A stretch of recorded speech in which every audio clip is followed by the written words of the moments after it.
ويا قماي نسي لو ما بمرت كم قدمي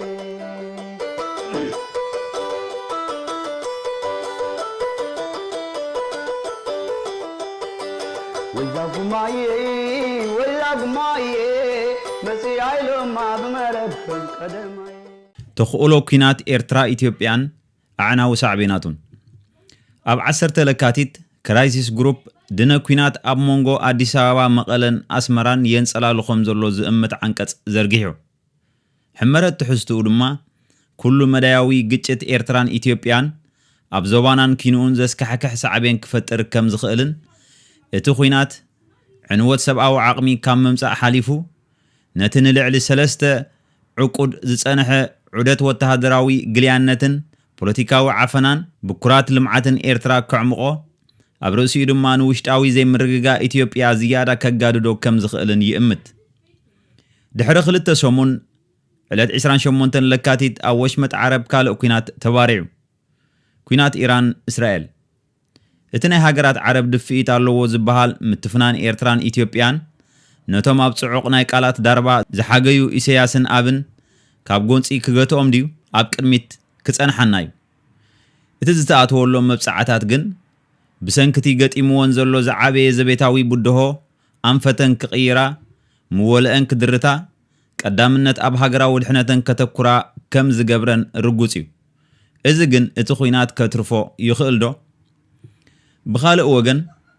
اتا بإيد أتاونت إمارات عرب أبكينات حدحت تسأميدا زلا سودان إثيوبيا نحيلتات قلطفو هابدقف وتهدراو معسكر هانيسا كم تسلطنن درونات كاب إثيوبيا تبقسن يتكع عخم زلوان منستر وصاي قدايا السودان كسيسولو إذا دما نإرتران إثيوبيان قونس زتفلاليو سجر دواوان حيلتات كعدم كم زخئل تنتنتي كرن أفريقيا سقاتهم يقولت اللو اتي قجف سئلي بنصر مأنتي كن رئيو نتخولو كينات زقواهر أبز حالفة كلتا سلسة عمتات قررت زسانح ترخاتات ناريتيفس كنفتش علينا وعل بريتوريا زي تقمت أسلالفة unpredictable alignment يو أمتيو تقراي دما مقيرون معكنن نايت حيل ميزان كوينا واتت إذن واقاخت كفل يقبرالو أسلالفة حوحات قبل علوات مرحتي بوليتيكان سراويتن تقراي عميق كففل فتيرو ناي حزبن من اسين تقراي حدنت دما كمز شيرشير غيرو ولو اب كلتشان 10 شمونتن امونغو منغسي اثيوبيا غجله اسياسن زتغبره ناي سلام سممع نتي امونغو ايرتران اثيوبيان نعمتات زخده ناي متفنان كونته كويناتن كفتحو ايكالن كابتي قدميو زنبره كونتات زباسه ناب حدش ناي كوينات تخولو تمليسنا لنا الرأيا منغستي بلصقنا منغستي إثيوبيا قداماي منستر أبي أحمد أب قدم بايتو هاغورو زسمعو مدرج أمريكا بريزيدنت إثيوبيا أزز سراويت أزز حيل أير أما خرت قداماي منستر أبالات منستري منغستي بلصقنا منستر وصاي غدايات إثيوبيان نغزاتاوي حدنت إرترا زصابو مجلس إيتاد كوسو تعزمنا أبزي نقومبت نايز جبر مرجع إثيوبيا دما عصب كنملسينا إثيوبيا أفدق بحري كتونن كنجبرينا زبل ناي تساتفتي ودبات موتي أفن ناي غوسغوساتن سرون كوينو ينصبارقالو ازين أهغراوي حقاقاتن سممعاتن زتحس نسناي غروبتنا زتصابا منقسقاسات انت زيتغتيو نزوبانا نابدماو ግጭት كمرحو يخئليو منغست بلصقنا نتግራይ كم زي مئزستن كتقصع زلوان كم زرئيا ينجر نحوحاتون كبوليتيكاوي ملكع مدري بوليتيكال لاندسكيب تنقيلا خدل يدلي اب إثيوبيا ولاو كبرت زعطقو غجلتات يحلو اب سلطان كللات ጭቡጥ ጽልዋ ዘለዎም ፋይናንሳዊ ዓቅሚ ዝውንኑ ዱልዱል ማሕበራዊ ሰረት ዘለዎም اب ጸጣውን ፖለቲካውን ጸላት ኢትዮጵያ كم حوحات تموكرون تساتفون زصنحو مايكونن حزب تግራይ زتودبن هابتام ناي قالسي تموكرو زلوون ማእከልነት ክፈጥር ዘይጽገምን ስለዝኾነ بقليلو كقرطم كم زي كእል ይገብሮ እዚ ድማ ንማእከላይ መንግስቲ ከም ዘስገኦ ይዝከር ትረኻ ጃንዳ ህግደፍ ንመንግስቲ ብልጽግና ከምዘይ ዓግብ ሸውሃት ዘለዎ ናብ ዘይናቱ ዝጥምት ስሱዕን ይገልጾ። ባሕርና ክወርር ደልዩ ልዕላውነትና ክደፍር ይደናደን ኣሎ ዝብል ናይ ስግኣት ትረኻ ይዝርግሕ። ናይ ዕጠቕ ኣዋጃት ኣሰኒ ድማ ናይ ሰራዊት ምንቅስቓሳት ይገብር ኣሎ። ስርዓት ህግደፍ ግን ሓላዊ ልዕላውነት ኤርትራ ኮይኑ ይፈልጥ ድዩ? ብግብሪ ልዕላውነት ኤርትራ ክሸራረፍን ኤርትራ ድኽምትን ጸጊዕ ኣልቦን ከም እትኸውን እዩ ክሰርሕ ጸኒሑ። ከም ሓቂ ድሕሪ 34 ዓመታት ናጽነት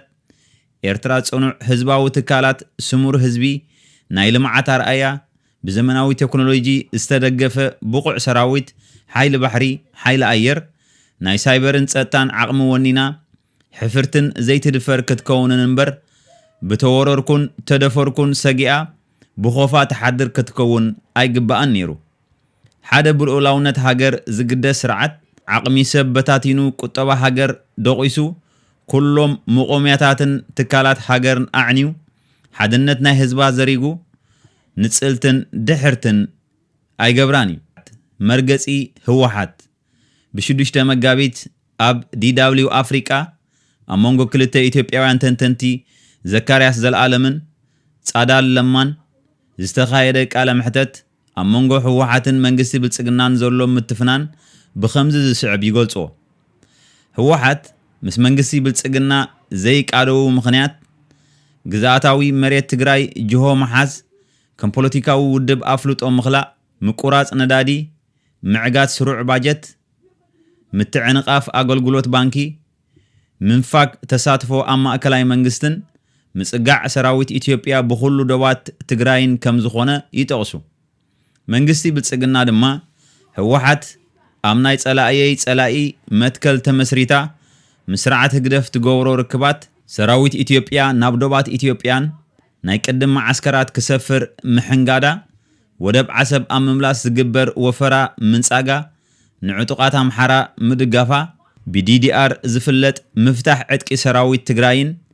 ኣብያ ምርካብ ዝተሓብኡ ኣጽዋራትን ዝመስሉ እዮም። ብዙሓት ሰባት ንውዕል ፕሪቶሪያ ከም ከይተፈተነ ዝባኽን ዘሎ ዕድል ክገልጽዎ ይስማዕ። ኣብ መንጎ ህወሓትን ማእከላይ መንግስትን ክፍጠር ንዝኽእል ኩናት ከም ዘትርፍ ትሑዝ መፍትሒ ይርእይዎ። ገለ ኣብዚ ውዕል ተስፋ ዝቆረጹ ድማ ኩሎም ሓይልታት ኣብቲ ውዕል ተገዳስነት ኣጥፊኦም እዮም ወይ ንተግባራውነቱ ቅንዕናን ተወፋይነትን ኣይርእዩን እዮም ብምባል ይምጉቱ። ብሓጺሩ ውድብ ህወሓት ተገሊላን ቦታ ኣሲኢናን እያ። ሓይሊ ሚዛን ንምሕላውን ንምቕያርን ኩናት ከተበግስ ድያ ግዜ ክነግረና እዩ። ኤርትራ ንኩናት ዝጻወር ሰብኣውን ቁጠባውን ዓቕሚ ኣለዋ ክበሃል ኣይክእልን። ስለ ዝኾነ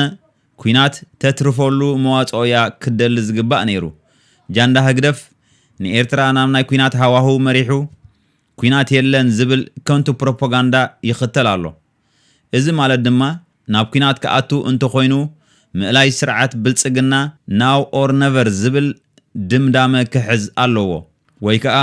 እቲ ኩናት ናብ ዶብ ኤርትራ ክጽጋዕ ኣለዎ እዩ ክብለና ዝፍትን ዘሎ። ተኽእሎ ኩናት ግን ገታኢ እንተ ዘይረኺቡ ዝተርፍ ኣይመስልን። ስርዓት ህግደፍ ኣንጻር ማእከላይ መንግስቲ ኢትዮጵያ ዝዓጠቑ ሓይልታት ገንዘባውን ሎጂስቲካውን ድጋፍ ከም ዝገብር ይዝረብ እዩ። ብህወሓት ዝምራሕ ስርዓት ይህወደግ ንምውዳቕውን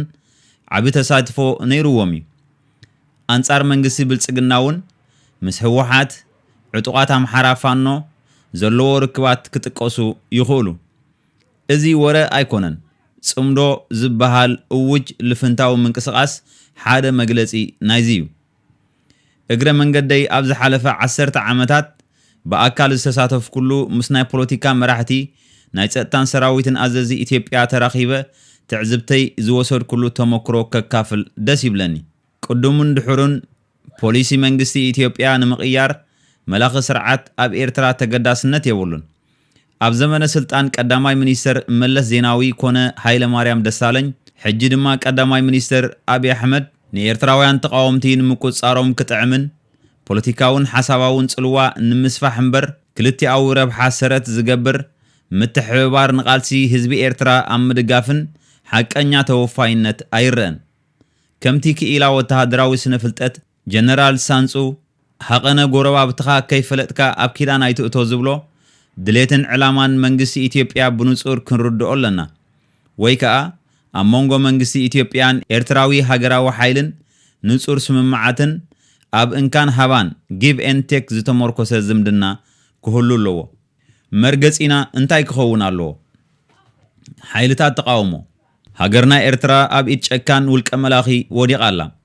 ደንበ ተቃውሞ ድማ ኣብ ዙርያቲ ንመጻኢ ዕድልናን ዝውስን ጣውላ ቦትኡ ኣይሓዘን ከምቲ ኣብቲ ጣውላ እንተዘየለኻ እቲ ዝብላዕ ኢኻ ዝበሃል ኣብ 2018 ርኢናዮ ኢና ንልዕሊ 20 ዓመታት ቤት ጽሕፈት ኣብ ኣዲስ ኣበባ ደኪኑ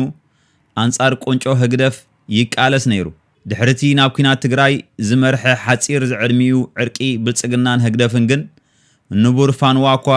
ኣይረኸበን ንኡስ ክፋሉ ምስ ሕወሓት ናብ ትግራይ ድሕሪ ምኻዱ እውን ውዕል ፕሪቶርያ ኣብ ትግራይ ዝነበሮ ህላዎ ደጊሙ ኣስኢንዎ ኣብዚ እዋንዚ ደንበ ተቃውሞ ኤርትራ ንጹር ኣንፈትን ግቡእ ቦትኡን ዘይመሓዙ ሻቁሎት ዝፈጥር እዩ ኣብ ኩናት ትግራይ ንኡስ ሓይሊ ምስ ህግደፍ ክደናገጽ ርኢናዮ ገለ ክፋል ድማ ናብ ሕወሓት ክሕዘር ርኢና ኩሎም ድማ ከሲሮም ወፂኦም እዚ ንሓድነትና ሃሪምዎ እዩ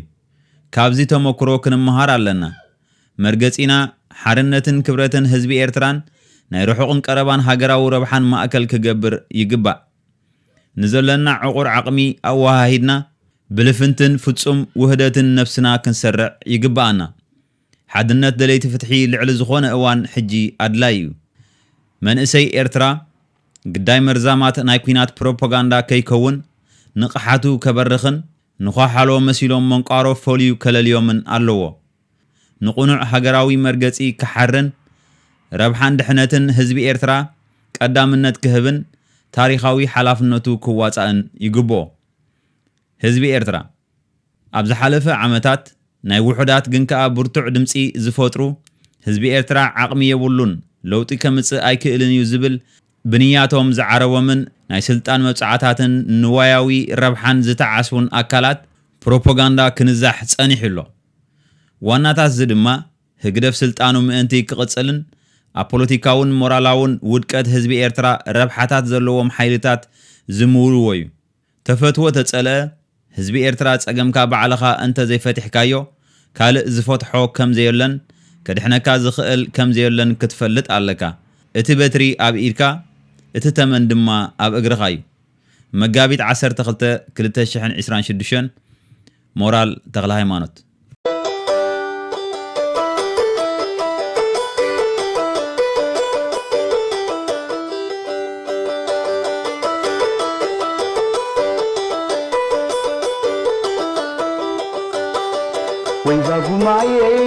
وإذا قماي مسيعي لو ما بمرت كم قدمي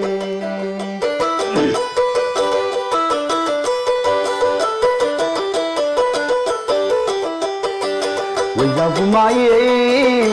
قماي مسيعي لو ما بمرت كم قدمي